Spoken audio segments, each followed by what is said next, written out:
name is Amari Love. I'm Melanie. I'm Kurt. Curtis Club. And we read the book Fahrenheit 451 by Ray Bradbury. Ray Bradbury. Yeah, that's one. And the background on the title of the book is that Fahrenheit 451 is the temperature at which paper burns, according to Ray Bradbury's introduction. So that was his reason of naming his book Fahrenheit 451. When I first looked at this book, I'm like, it looked okay. And then I kind of automatically knew that it was going to be about fire because it had the matches. But I didn't know about the Fahrenheit and the 451 part, about the whole burning paper until I read this. But I didn't know it was going to be about fire because of the matches. Yeah, and just the temperature, because that's like real hot. Okay, ready? Y'all want to start with So, characters? who was you guys' favorite character? I like Clarice because she was like the free spirit, and like she did her own things, like on.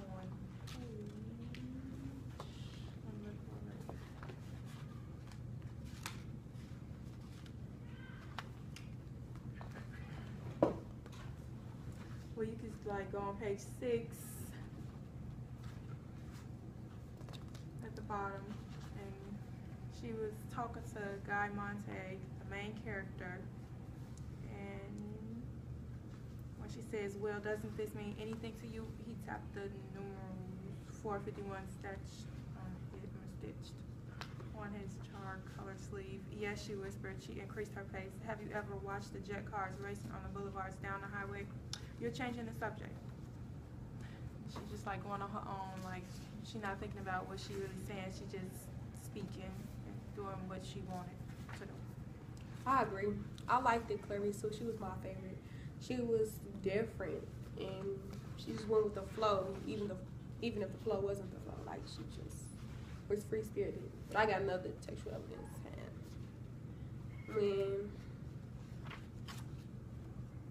When she asked him about the Dannyland, and what she say? If you touch it, then you're in love or something. If you rub it under your chin.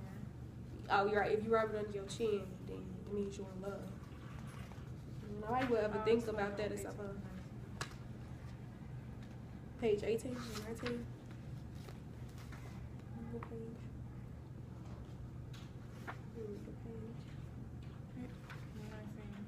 Oh, 20. Here you go. Is that dandelion? He said you've used it all up on yourself. That's why it won't work for me. Oh, back on the page. Danica McKinley, please report to the office. I guess it's the last of dandelion is this year. I didn't think I'd find one on this line this late. Have you ever heard of rubbing it under your chin? Look, she touched her chin with the flower laughing. Why? If it rubs off, it means I'm in love. Has it? He could hardly do anything else but look. Well, she said, you're yellow under there. Fine, let's try you now. It won't work for me. Here. Before he could move, she had put the dandelion under his chin. He drew back and she left. Hold still. She peered under his chin and frowned. Well, he said, what a shame, she said. You're not in love with anyone. Yes, I am. So, yeah. Yeah, and that's like, it's kind of crazy because he married, and then like Right. with her theory that you're not in love if it don't rub off on your chin, it's like basically telling him how his life is lived. Well, like he living a lie in his life about with his marriage. I like Clarice, but I have to say my favorite character would be Guy Montag. And I feel like he's my favorite character because he reminds me of myself. Because, like, he had, like, the courage to kind of basically hide the books and then read them to really, like, discover, like, why do we have to go around, which was his occupation, which was a fireman, to basically go to people's houses if he got the call to burn books. So, like, I just felt like he had real, true courage to really keep some of the books from those houses and then read them to discover, like, some true knowledge about that. Okay. And, like, I was going to use the quote on page 100 where a friend that eventually, I guess that friend that he met basically was talking to him, and he was just basically telling him that, but Montag, you mustn't go back into being a fireman. all isn't well with the world. And if you skip down, it's just saying, you're afraid of making mistakes. Don't be. Mistakes can be profited by a man. When I was younger, I showed my ignorance in people's faces. And like, I felt like that quote was basically saying like, don't be afraid to discover new things. Don't be afraid to like challenge things, because like you have to figure out for yourself if certain things is right. You can't just always believe what people tell you. Right. Okay, y'all want to just talk about like the plot of the story, just like a brief. Yeah. Okay. I feel like Montag kind of changed throughout the book. Literally the plot. The fire. It starts off with Guy Montag coming from work, and then he meets a girl, a 16-year-old girl named Clarice McLean. No, she lies. And then, like, she, I guess, gives him some courage to read books because she asks him about books. Then he goes home, talks to his wife. His wife, she's taking kind of pills, and then, like, she takes too many, so she has to go to the doctor. Why does she take the pills? She took the pills because it was some type of an earthquake, and then I guess like her husband had to call the ambulance, and she had to like get sucked, like new blood had to be put into her. Right.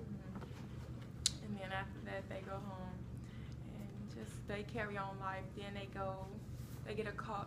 Montag gets a call with the other firemen at the station to go burn down a woman's house. And when he's there, he takes a book. And the woman there, she kills herself because she don't want to live without reading books. And that like puts Montag in like a guilty conscience, and he thinks about that. And eventually, time goes on. He thought about it a lot because, first of all, it kind of haunted him. And second of all, the lady basically did a suicide because she started the fire. And when the firemen came to her house, she didn't want any help. She wanted to stay there. So she was deliberately doing everything like she just didn't want to. Heard, why do you think she started the fire? Who started the fire? The old lady. I honestly don't really know why she started the fire. She didn't want to live without her book. It was like page maybe 50 something. Yeah.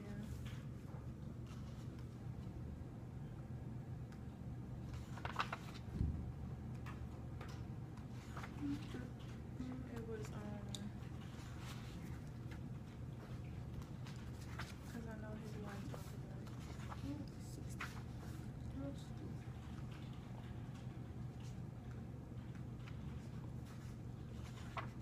During the fire, Montag took a book without looking, without Captain Beatty looking, his boss. Oh, it's on page, because I know it's around 36. I see you talking about the woman. On 37, it says, the woman on the porch reached out with contempt to them all and struck the kitchen match against the railing. People ran out of houses all down the street. That's her striking a match to burn her house down. And like on page 36, Beatty and Montag, Beatty is counting down, and Montag is like pleading with the woman to come out, and she just says that I want to stay here, so stop counting. And then she strikes the match after everybody leaves out. So after the fire, the next day, Montag didn't want to go to work later on that day because he played sick, and he thought he was going to get punished for bringing a book home after a fire. He didn't really know the rules. So he was scared of his boss. So his boss came by and said, come in. And he was like, he don't know. He was just playing sick. So after his boss left, he got dressed and he went to Mr. Fiber. Say Fiber. Farber. How you pronounce it? Farber. Oh, Farber. So he went to Mr. Farber and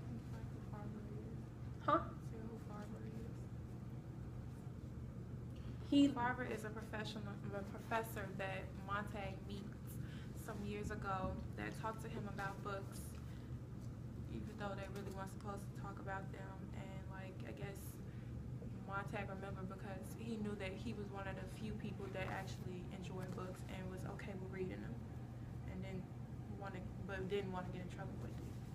So.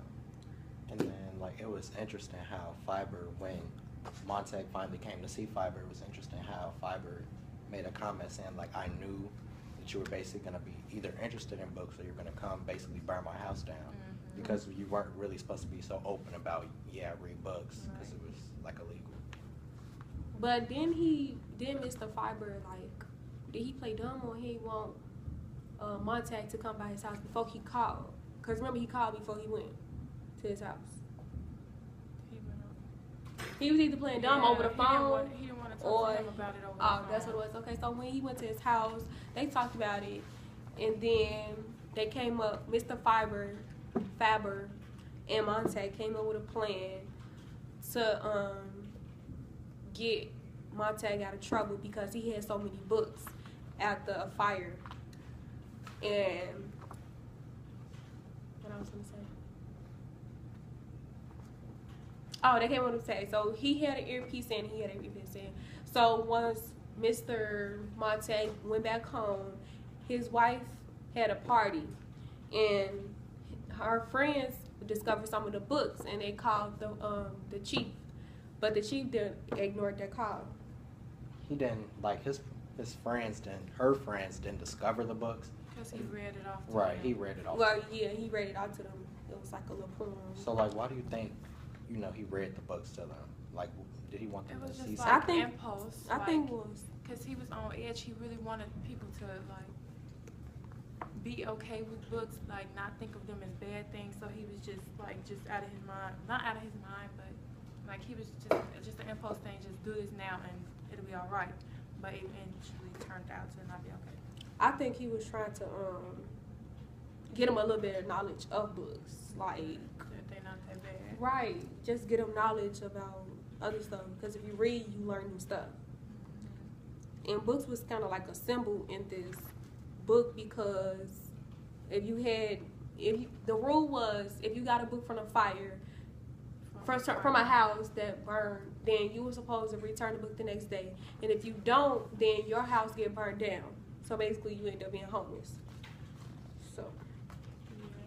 And sometimes they even burnt the people themselves, too. Right. Yeah. Okay, after he left Farber, he went to the fire station. And then they got a call again. And they, like, as they rode, like, Montag was on edge. And when eventually he saw that they pulled up at his house, so he was, like, really nervous. And Beatty, when they got out the car, Beatty told him to burn his house down because he knew that Guy Montag had all the books. And, like, before Montag burnt the house down, Mildred, his wife, ran out of the house and into a taxi and left. And, like, that's when Guy Montag burnt the house. And Got away. no, that was he killed Beatty. Right, he Because killed Beatty. saw his earpiece that Montag got from Farber. And, like, so Guy Montag tried to save himself by burning Beatty and, like, the other firemen. But the Hound showed up and tried to kill Montag, which hurt Montag's leg. So, like, before we get any further in the book, since you both are females, would you be comfortable with your husband, like, basically, would you be comfortable with your husband, like, doing illegal things? Like, would you rat him out like Mildred did? No, Or, like, would you I'm keep it body and secret? clad all day long. I don't think I would, like, write it, Right. but I just try and, like, get him to. Cause we in this Give the together. books That's away why you make or- vows when you get married. So I'm Right. body and clad. So I don't like that Mildred left him. I don't know why she tricked like that. I never did that. I don't like that she left him. I mean, cause she homeless too now. Yeah. So it's like you got to think about both of the outcomes for both people. Okay. Keep going with the So- story. Yeah. So, Okay. you can tell. So basically, the Hound does end up